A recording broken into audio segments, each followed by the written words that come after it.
ونسلم علی رسول الکریم اما بعد. محترم بزرگوں اور دوستوں اور محترمات مسلمات بہنوں، الحمدللہ آج ہم نے پہلی تراویح ادا کی. قرآن مجید اس میں پڑھا گیا. اللہ تعالیٰ اسے قبول فرمائے اور رمضان کے روزوں کی اور تراویح کی ہم سب کو توفیق نصیب فرمائے.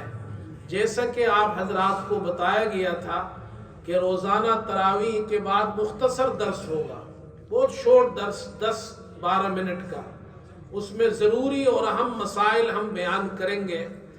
آج جو ٹاپک ہے ہمارا وہ تراویح کا ٹاپک ہے، اس لیے کہ جب رمضان شروع ہوتا ہے تو سب سے پہلا کام مسلمان کیا کرتے ہیں؟ تراویح پڑھتے ہیں. پہلا روزہ ہم کل رکھیں گے لیکن تراویح آج ہم نے ادا کی ہے، تو تراویح کے بارے میں چند باتیں ہمیں معلوم ہونی چاہیے. پہلی بات، تراویح کا آغاز کیسے ہوا؟ امام بخاری رحمۃ اللہ علیہ نے صحیح بخاری میں مختلف کتابیں ذکر کی ہے. کتاب الایمان ہے، کتاب العلم ہے، کتاب الصلاح ہے، نماز کی کتاب. اسی طرح ایک کتاب ہے کتاب صلاۃ التراویح، نماز تراویح کی کتاب. اور اس کتاب کو وہ کتاب الصوم، روزے کی کتاب کے بعد لائے ہیں. نماز کی کتاب وہ ایمان کے بعد لائے ہیں. کتاب الصلاۃ، اس کے بعد پھر زکوٰۃ کی کتاب ہے، پھر حج کی کتاب ہے، پھر روزے کی کتاب ہے، اس کے بعد پھر صلاۃ التراویح کی کتاب ہے. امام بخاری کی اس ترتیب سے امام بخاری یہ بتانا چاہتے ہیں کہ کتاب التہجد کو، تہجد کی نماز کو تو نماز کی کتاب میں ذکر کیا، لیکن صلاۃ التراویح کو روزے کے بعد ذکر کیا. امام بخاری یہ دکھانا چاہتے ہیں کہ تہجد الگ نماز ہے جو پورے سال پڑھی جاتی ہے.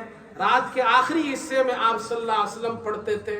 آپ نے کبھی مسجد میں جماعت کے ساتھ تہجد کی نماز نہیں پڑھائی، لیکن یہ اسپیشل نماز ہے جو حضرت صلی اللہ علیہ وسلم نے رمضان میں یہ نماز مسجد میں صحابہ کو جماعت کے ساتھ پڑھائی ہے. اور حدیث عائشہ رضی اللہ عنہا کی امام بخاری لائے ہیں، اور اس حدیث میں حضرت عائشہ رضی اللہ عنہ فرماتی ہے حضور صلی اللہ علیہ وسلم نے 3 راتیں عشاء کی نماز کے بعد رات کے حصے کے اندر 3 راتیں یہ آپ نے عشاء کے بعد تراویح کی نماز پڑھائی ہے صحابہ کو. پہلی رات پڑھائی، صبح ہوئی، صحابہ میں خوب چرچا ہوا. اگلی رات زیادہ لوگ آ گئے، پھر دوسری صبح پھر چرچا ہوا، تو اس کے بعد پھر تیسری رات اور زیادہ لوگ آ گئے، پھر اور چرچا ہوا.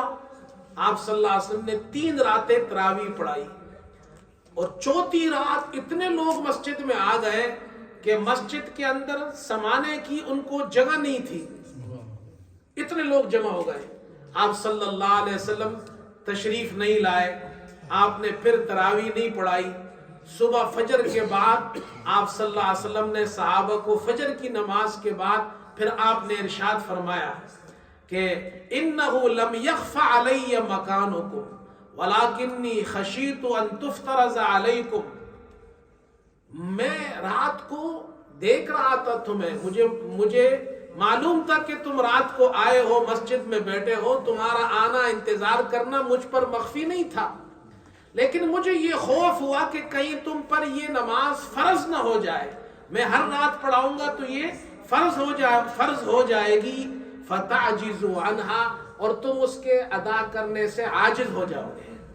اس لیے کہ 20 رکعت تراویح اگر فرض ہو گئی، کسی کی 20 رکعت تراویح مس ہو گئی، اب دوسرے دن اس کو 20 رکعت قضا کرنی پڑے گی. 2 دن مس ہو گئی تو 40 کرنی پڑے گی. کتنی مشکل ہے. اس لیے آپ صلی اللہ علیہ وسلم نے 3 راتیں پڑھائی، اور پھر صحابہ اپنی اپنی پڑھتے تھے. ابو بکر صدیق رضی اللہ عنہ کے زمانے میں بھی، حضرت عمر رضی اللہ عنہ کی خلافت کے ابتداء میں بھی ایسے ہی ہوتا تھا، لوگ اپنی اپنی تراویح پڑھتے تھے. اب اس حدیث سے، حضرت عائشہ رضی اللہ عنہا کی حدیث سے ہمیں پہلی بات یہ معلوم ہوئی کہ تراویح آپ صلی اللہ علیہ وسلم نے 3 راتیں پڑھائی ہے. دوسری بات یہ معلوم ہوئی کہ آپ نے ہمیشہ اس لیے نہیں پڑھائی تاکہ یہ فرض نہ ہو. اب آگے چلیے، حضرت عمر رضی اللہ عنہ کا زمانہ آیا تو حضرت عمر رضی اللہ عنہ، یہ حدیث بھی امام بخاری لائے ہیں اسی کتاب کے اندر، صلاۃ التراویح والی کتاب میں. حضرت عمر رضی اللہ تعالی عنہ ایک مرتبہ، ایک صحابی ہے عبد الرحمن بن عبد القاری، وہ کہتے ہیں کہ میں حضرت عمر رضی اللہ عنہ کے ساتھ ہم مسجد میں دونوں داخل ہوئے، رمضان کی راتیں تھی، ہم نے دیکھا کہ لوگ صحابہ اپنی اپنی تراویح پڑھ رہے ہیں، ایک صحابی ایک وہاں پڑھ رہے ہیں، ایک صاحب وہاں پڑھ رہے ہیں، اس کے پیچھے 2-3 آدمی کھڑے ہیں. حضرت عمر رضی اللہ عنہ نے جب یہ دیکھا تو آپ نے فرمایا کہ میں یہ چاہتا ہوں لو جمعت هؤلاء على قارئ لكان امثل، اگر میں ان کو ایک قاری کے پیچھے جمع کر دوں اور ایک جماعت میں سب مل کر ایک امام کے پیچھے تراویح پڑھے تو بہت اچھا ہوگا. چنانچہ آپ نے ابی ابن کعب رضی اللہ عنہ، ایک بڑے صحابی، ان کے پیچھے ان سب کو کھڑا کر دیا. اس وقت بدری صحابی بھی موجود تھے، مہاجرین انصار بھی موجود تھے، حضرت عثمان، حضرت علی رضی اللہ عنہما بھی موجود تھے، وہ سب اس پر راضی ہو گئے. بات سمجھ میں آئی؟ اب حضرت عمر رضی اللہ عنہ کیا کیا، سب کو ایک جماعت میں لے آئے اور پورے رمضان میں اب ہر رات کو تراویح ہوگی. اس کو کہتے ہیں حضرت عمر رضی اللہ عنہ کی سنت. اور حضور صلی اللہ علیہ وسلم نے فرمایا علیکم بسنتی وسنت الخلفاء الراشدین، میری سنت پر بھی عمل کرو اور خلفاء راشدین کی سنت پر بھی عمل کرو. تو حضرت عمر رضی اللہ عنہ کی سنت پر عمل کرنے کا حکم اللہ کے رسول صلی اللہ علیہ وسلم نے دیا ہے. بات سمجھ میں آیا؟ اس لیے ہم تراویح پڑھتے ہیں. پھر اب تیسری بات، تراویح میں کتنی رکعت ہے؟ تو ایک روایت عبداللہ ابن عباس رضی اللہ عنہما کی ہے کہ حضرت صلی اللہ علیہ وسلم نے 20 رکعت تراویح پڑھائی، لیکن حافظ ابن حجر فرماتے ہیں یہ روایت سند کے اعتبار سے کمزور ہے، یہ روایت کمزور ہے. 20 رکعت تراویح حضرت عمر رضی اللہ عنہ کے زمانے سے اور صحابہ نے ایک جماعت میں ایک امام کے پیچھے شروع کی اور پورے رمضان پڑھنا، یہ حضرت عمر رضی اللہ عنہ کے زمانے سے شروع ہوا.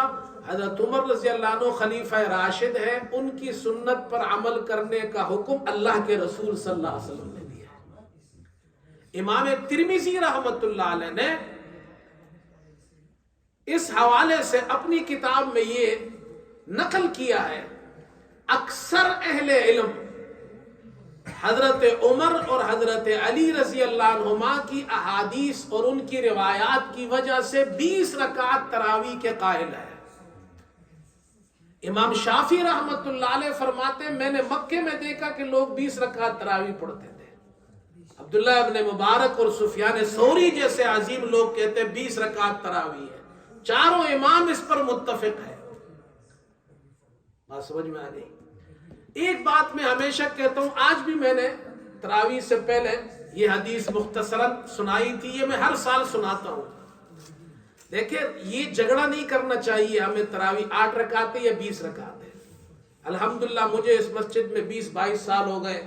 ہمارے یہاں حنفی بھی آتے ہیں، شافی بھی آتے ہیں، مالکی بھی آتے ہیں، مقلد بھی ہے، غیر مقلد بھی ہے، سب 20 رکعت پڑھتے ہیں. میجورٹی سب 20 پڑھتے ہیں.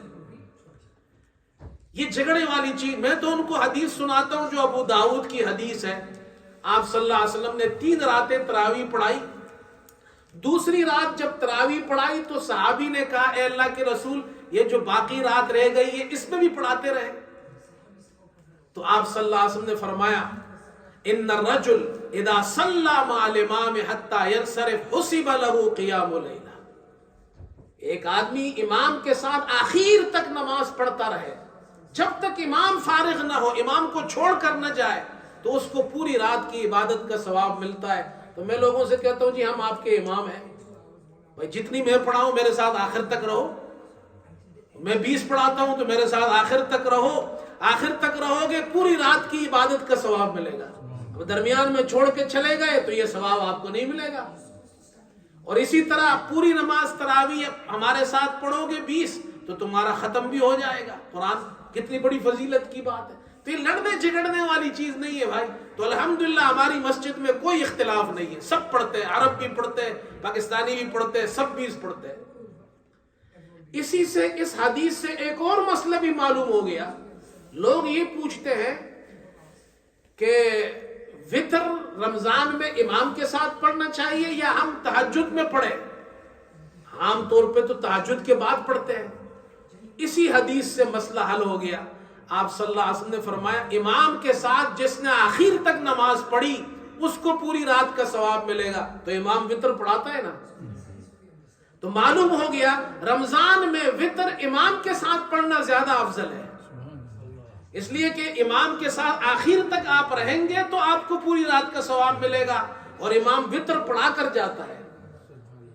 تو رمضان کے بغیر وتر تہجد کے بعد پڑھنا افضل ہے, لیکن رمضان میں وتر امام کے ساتھ پڑھنا, یہ مسئلہ معلوم ہو گیا. اچھا, آج پاکستان میں ایک عجیب مسئلہ ہوا یہ وتر کے حوالے سے. وہاں چاند کا اعلان بہت لیٹ ہوا رات کو. عشاء کی نماز لوگوں نے پڑھ لی, وتر بھی پڑھ لی, گھر میں چلے گئے, کچھ لوگ تو سو بھی گئے تھے. اس کے بعد لیٹ اعلان ہوا تو میرے پاس بھی میسیجز آئے, لوگوں نے مسائل پوچھے, جی ہم نے تو عشاء بھی پڑھ لی ہے, وتر بھی پڑھ لی ہے, تو تراویح تو ہم وتر سے پہلے پڑھتے ہیں. تو یاد رکھیں تراویح پڑھنے کا مسنون طریقہ یہ ہے, پہلے 4 رکعت عشاء کی نماز ہم پڑھتے ہیں, پھر 2 رکعت سنت پڑھتے ہیں, پھر تراویح پڑھتے ہیں. لیکن اگر کسی نے وتر پڑھ لی ہو, جیسے آج پاکستان میں ہوا رات کو, لوگوں نے وتر پڑھ لی تھی, پھر تراویح کا چاند کا اعلان ہو گیا, تو اب وہ تراویح پڑھیں گے, تراویح پھر بھی پڑھیں گے. وتر پڑھ لیے کوئی بات نہیں ہے, وتر وہ اب نہیں پڑھیں گے, جان بوجھ کے تو انہوں نے کیا نہیں ہے. تو ترتیب یہ ہے کہ عشاء کی نماز پہلے ہے, عشاء سے پہلے تراویح نہیں پڑھ سکتا کوئی. ہاں وتر کسی نے پڑھ لی ہے, تراویح رہ گئی ہے تو تراویح پڑھے گا. بات سمجھ میں آ گئی؟ اچھا, ایک مسئلہ اور بھی سمجھ لیجئے. ایک آدمی لیٹ آیا مسجد میں, امام نے عشاء کی نماز پڑھا لی ہے, تراویح شروع ہو گئی ہے, وہ درمیان میں آیا, تو اب وہ تراویح میں شامل نہیں ہوگا, وہ پہلے اپنی عشاء کی نماز پڑھے گا, اس کے بعد 2 رکعت سنت پڑھے, پھر تراویح میں شامل ہو, جتنی تراویح مل گئی وہ پڑھے, امام کے ساتھ وتر پڑھے, اس کے بعد جو تراویح رہ گئی ہے, جتنی رکعتیں رہ گئی ہیں, وہ وتر کے بعد میں پڑھ لے. تو یہ مختصراً میں نے چند باتیں آپ حضرات کے سامنے اس حوالے سے پیش کی ہے. اللہ تعالیٰ ہماری عبادات کو قبول فرمائے اور اہتمام کے ساتھ ہمیں تراویح کے اندر جڑنے کی, اس کو پڑھنے کی توفیق نصیب فرمائے. اللہم انا نسألک الہدی والتقی والعفاف والغنی, نسألک من خیر ما سألک منہ نبیک محمد صلی اللہ علیہ وسلم, ونعوذ بک من شر ما استعاذک منہ نبیک محمد صلی اللہ علیہ وسلم. صلی اللہ تعالی علی خیر خلقہ.